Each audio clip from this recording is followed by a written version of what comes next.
Hello student, मैं हूं कमर as input से।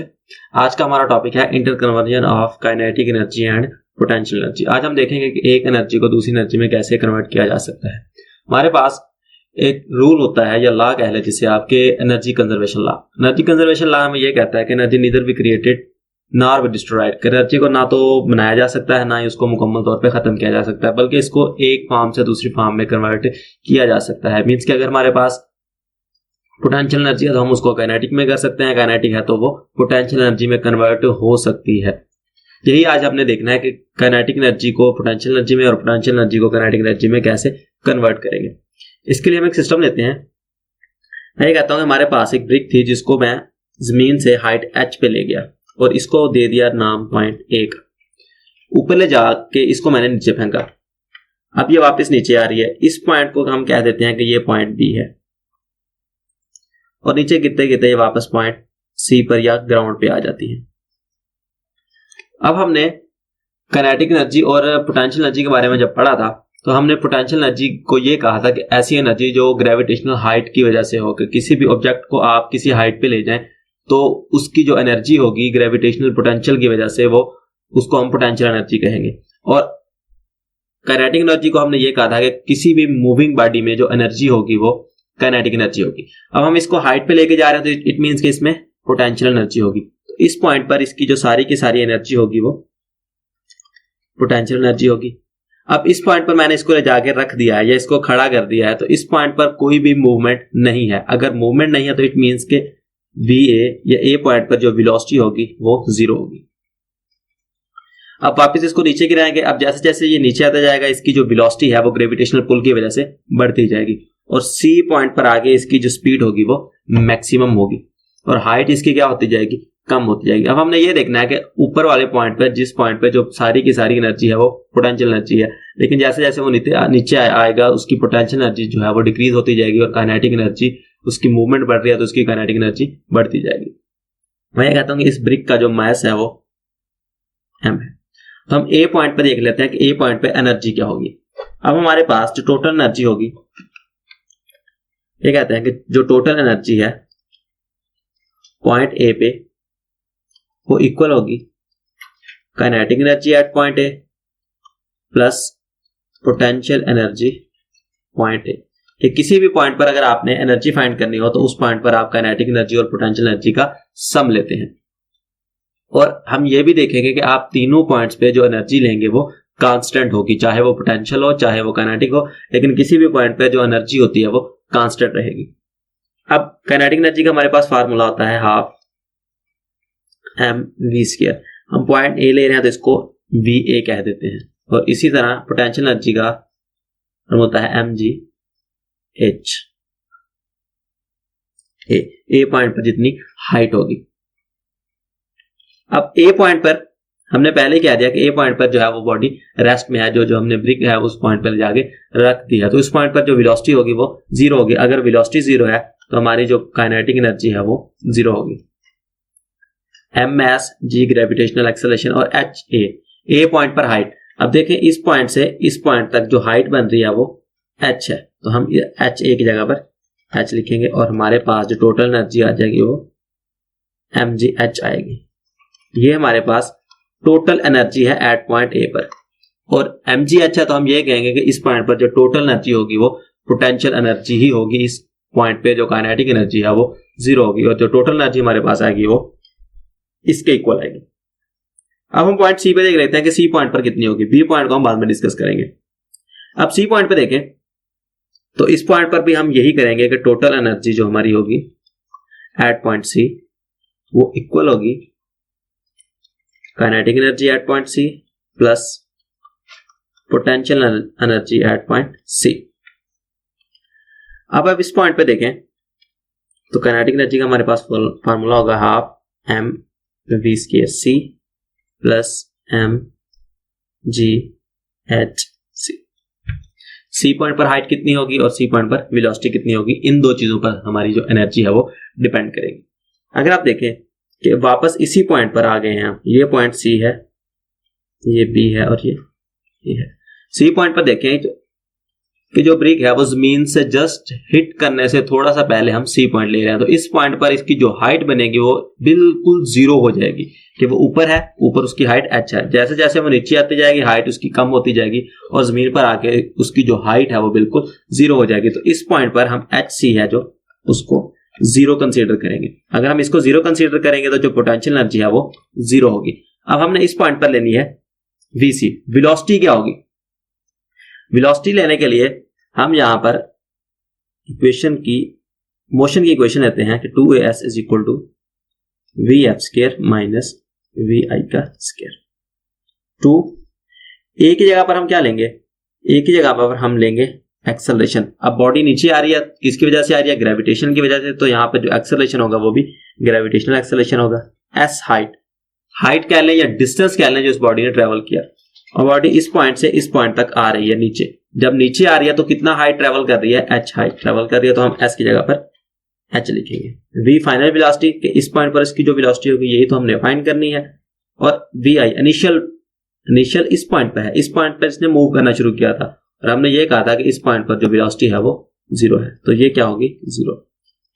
तो हमारी जो फाइनल वेलोसिटी या वेलोसिटी एट सी पॉइंट वो किसके इक्वल आएगी, 2gh के। अब यही वैल्यू मैं यहां पे पुट करूंगा, ये हाफ एम और वी सी की जगह पर ये वाली वेलोसिटी जिसको हम फाइनल वेलोसिटी भी कह रहे हैं वो किसके इक्वल आई है, 2gh के। हम यहाँ पे 2gh पुट करेंगे, 2 से 2 कैंसिल आउट हो जाएगा और हमारे पास बचेगा mgh। तो सी पर भी टोटल एनर्जी हमारे पास किसके इक्वल आ रही है, mgh के। लेकिन ये पोटेंशियल एनर्जी नहीं है, ये काइनेटिक एनर्जी है। mgh हमें जस्ट ये बता रहा है कि जितनी एनर्जी पॉइंट ए पे थी उतनी ही एनर्जी है पॉइंट सी पे है, लेकिन ये सारी की सारी काइनेटिक एनर्जी है और इस पॉइंट पर सारी की सारी जो एनर्जी थी वो पोटेंशियल एनर्जी थी। अब इस पॉइंट पर भी एक एनर्जी जीरो थी और दूसरी एनर्जी मैक्सिमम थी, इस पॉइंट पर भी एक एनर्जी जीरो थी और दूसरी मैक्सिमम थी। अब हमने इस पॉइंट पर देखना है, बी पॉइंट पे इस पॉइंट पर कौन सी एनर्जी कितनी होगी और जो पोटेंशियल एनर्जी है उसकी वैल्यू क्या होगी। तो उसके लिए हम बी पॉइंट को डिस्कस कर लेते हैं कि बी पॉइंट पर जो एनर्जी होगी टोटल वो इक्वल होगी kinetic energy at point B plus potential energy at point B. अब काइनेटिक एनर्जी का हमारे पास फॉर्मूला है M V B square plus M G H B. अब पहले हम वेलोसिटी मेजर कर लेते हैं कि इस पॉइंट पर वेलोसिटी, ये जो बी पॉइंट है इस पर वेलोसिटी कितनी होगी। तो हम फिर वही फार्मूला लगाएंगे कि 2as is equal to V F square minus V I square. 2 वैसे का वैसे, ए हमारा एक्सेलरेशन है तो हम यहां पर जी लेंगे क्योंकि ग्रेविटेशनल फील्ड में मूव कर रहा है। बी पॉइंट पर उसने कितना डिस्टेंस ट्रेवल किया, इस पॉइंट से इस पॉइंट तक उसने एक्स ट्रेवल किया, तो हम यहाँ पे एक्स लिखेंगे। V F final velocity, B point की बात करें तो हम यहाँ पे लिखेंगे velocity at B point minus initial point हमारा ए था और ए पे जो वेलोसिटी थी वो जीरो थी, तो हम इसको जीरो लेंगे। सो बी पॉइंट पर उसकी जो वेलोसिटी आएगी वो 2gx आएगी। हमारे पास इसकी वैल्यू आ गई। अब हमें चाहिए हाइट, तो हाइट कितनी है। अब ये देखें कि ये हमारी टोटल हाइट है, फॉर एग्जांपल कि ये 10 है और इसने कितना ट्रैवल कर लिया, फॉर एग्जांपल इसने 8 ट्रैवल कर लिया। अब ये जो हाइट बचेगी हम इसमें से इसको माइनस करेंगे तो हमारे पास ये वाली हाइट आ जाएगी कि हम h में से x को माइनस करेंगे तो हमारे पास कौन सी हाइट आ जाएगी, ये जो बाकी बची होगी। तो हम यहाँ पे लिखेंगे hb is equal to h minus x कि टोटल हाइट में से जितना उसने ट्रेवल कर लिया उसको माइनस कर लें तो आपके पास बाकी हाइट बच जाएगी। तो हम यहाँ पर ये वाली वैल्यूज पुट करेंगे तो ये आएगा हाफ m, यहाँ पर आएगा 2gx प्लस mg पर hb की जगह पर h माइनस x। 2 से 2 कैंसिल आउट हो जाएगा, हमारे पास बचेगा mg x प्लस, अब इस mg को अंदर मल्टीप्लाई करेंगे तो पहले h से मल्टीप्लाई होगा mgh प्लस माइनस माइनस और mg को x से मल्टीप्लाई करेंगे तो mgx। अब इस mgx से ये mgx कैंसिल हो गया और हमारे पास जो अमाउंट आई वो आई mgh। तो हमारे पास a पॉइंट पर कितना था mgh, b पॉइंट पर भी mgh और c पॉइंट पर भी mgh। इट मीन्स कि किसी भी पॉइंट पर जब आप एनर्जी लेंगे तो वो कांस्टेंट आएगी, लेकिन उसकी जो काइनेटिक एनर्जी और पोटेंशियल एनर्जी की वैल्यू है वो डिफर करती रहेंगी। इस पॉइंट पर सबसे ज्यादा काइनेटिक पोटेंशियल एनर्जी होगी और काइनेटिक एनर्जी जीरो होगी, लेकिन जैसे जैसे वो नीचे आती जाएगी उसकी जो पोटेंशियल एनर्जी है वो हाइट कम होने की वजह से कम होती जाएगी और उसकी जो काइनेटिक एनर्जी है वो स्पीड बढ़ने की वजह से बढ़ती जाएगी। अगर हम यहाँ पे थोड़ा सा इसका कंक्लूजन लें कि अगर हम एयर फ्रिक्शन को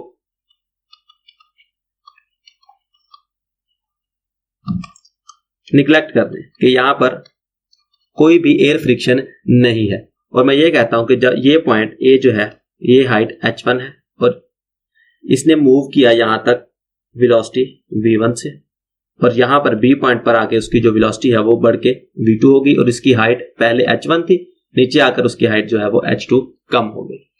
अब अगर हम एयर फ्रिक्शन को बिल्कुल भी यहां पर निग्लेक्ट कर दें तो हम ये कहेंगे कि जैसे जैसे बॉडी नीचे आएगी उसकी हाइट कम होने की वजह से जो पोटेंशियल एनर्जी है वो लॉस होगी, लॉस इन पोटेंशियल एनर्जी। लेकिन जैसे जैसे उसकी पोटेंशियल एनर्जी कम होती जाएगी वैसे वैसे उसकी जो काइनेटिक एनर्जी है वो बढ़ती जाएगी। तो जितना पोटेंशियल एनर्जी में लॉस होगा उतना ही गेन होगा काइनेटिक एनर्जी में। काइनेटिक एनर्जी में गेन क्यों आ रहा है? क्योंकि ऊपर से जब नीचे बॉडी आ रही है तो उसकी जो वेलोसिटी है वो इंक्रीज कर रही है। इस पॉइंट पर वेलोसिटी बिल्कुल जीरो थी, लेकिन जैसे जैसे वो नीचे मूव करेगी उसकी वेलोसिटी बढ़ती जाएगी और उसकी हाइट जो कम होती जाएगी तो उसकी जो पोटेंशियल एनर्जी है वो भी कम होती जाएगी। अगर इस पॉइंट पर देखें तो mgh1 यहां पर उसकी जो पोटेंशियल एनर्जी थी और इस पॉइंट पर आके उसकी जो पोटेंशियल एनर्जी है वो mgh2 हो गई। अगर हमने इनमें डिफरेंस लेना है तो हम इनको माइनस कर देंगे कि आप इस पॉइंट वाली पोटेंशियल एनर्जी में से इस पॉइंट की पोटेंशियल एनर्जी को माइनस करते हैं तो आपके पास लॉस इन पोटेंशियल एनर्जी आ जाएगा कि इसने यहां से यहां तक आते हुए इसकी पोटेंशियल एनर्जी कितनी कम हुई। लेकिन जैसे जैसे पोटेंशियल एनर्जी कम होगी वैसे वैसे जो इसकी जो काइनेटिक एनर्जी है वो बढ़ेगी। इस पॉइंट पर इसकी काइनेटिक एनर्जी मैक्सिमम होगी, तो हम ये कहेंगे कि इस पॉइंट पर इसकी जो काइनेटिक एनर्जी है वो mv b का स्क्वायर है और हम इसमें से माइनस कर देंगे mv a का स्क्वायर, क्योंकि इस पॉइंट पर पोटेंशियल एनर्जी काइनेटिक एनर्जी कम थी और इस पॉइंट पर काइनेटिक एनर्जी ज्यादा है, तो हम ज्यादा में से कम को माइनस करेंगे तो हमारे पास गेन आ जाएगा कि उसने ऊपर से नीचे आते हुए कितनी उसकी काइनेटिक एनर्जी बढ़ेगी। अब यहां पर mg कांस्टेंट है, इसको कॉमन ले लें, अंदर आएगा h1 माइनस h2। इसी तरह से ये हाफ m और हाफ m इनको कॉमन लें तो हमारे पास आएगा vb का स्क्वायर माइनस v का स्क्वायर। तो ये हमारे पास वो फॉर्म आ गया कि जब आपके पास एयर फ्रिक्शन जो है वो बिल्कुल जीरो हो तो कितना पोटेंशियल एनर्जी में लॉस होगा उतना ही काइनेटिक एनर्जी में गेन होगा। तो वो हम इस फार्मूला से फाइंड कर सकते हैं और ये एक आइडियल केस होता है, क्योंकि इन रियल लाइफ हमारे पास जो फ्रिक्शन है वो कभी भी जीरो नहीं हो सकती, कोई ना कोई अमाउंट फ्रिक्शन की लाजमी होती है। तो अगर हमारे पास एयर फ्रिक्शन हो कि अगर एयर फ्रिक्शन है और फॉर एग्जांपल ए पॉइंट पर जो एनर्जी थी वो 10 जूल है, तो जैसे ही वो पॉइंट सी पर आएगा तो यहां पर पोटेंशियल एनर्जी 10 जूल थी और यहां पर आते हुए इसकी जो पोटेंशियल एनर्जी है वो काइनेटिक एनर्जी में कन्वर्ट हो जाएगी, लेकिन वो 10 की बजाय 8 जूल होगी। तो 2 जूल किधर गया? 2 जूल जो है वो फ्रिक्शन के अगेंस्ट वर्क करने में लग गया। तो आइडियल केस को अगर हम ना लें, हम जो डेली लाइफ है उसकी एग्जांपल लें, तो हमारे पास जितनी पॉइंट ए पर एनर्जी होगी उतनी पॉइंट सी पर नहीं होगी, बल्कि जैसे जैसे वो नीचे आएगा उसको फ्रिक्शन के अगेंस्ट भी कुछ ना कुछ वर्क करना पड़ेगा। हम इसका फार्मूला कुछ इस तरह से लेंगे कि loss in potential energy equal होगा gain in kinetic energy plus work against friction.